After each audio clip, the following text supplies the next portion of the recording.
Ang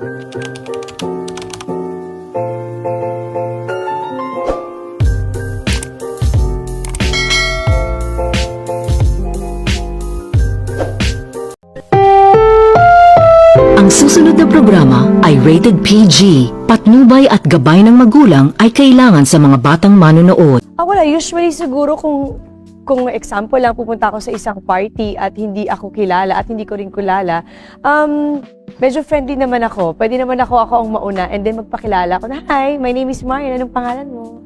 So, siguro yung through ganun na conversation, maging okay. Pero naniniwala kasi ako na minsan mahirap ipilit yung friendship kapag hindi mo kilala. Pero kung para dun lang sa event na yun at gusto mo magpakilala, siguro as simple as that.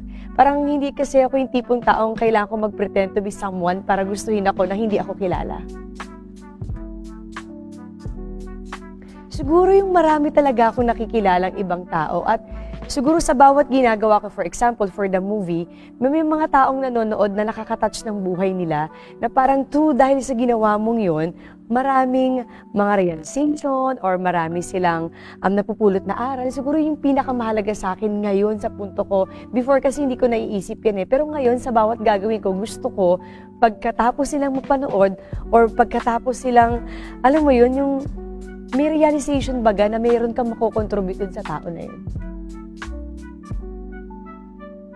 Siguro ako kasi mahalaga sa akin kung ano talaga yung priority ko sa buhay. At ang priority ko talaga is family ko. So after the family, sunod-sunod yan kung ano yung mga next ko. Kasi naniniwala din ako kung alam mo yung priority mo, hindi ka mahihirapan sa buhay kung ano yung mga gusto mong gawin. Hi everyone, this is Marian Rivera and I'm the cover of Love CL this coming December to January issue. So grab a copy.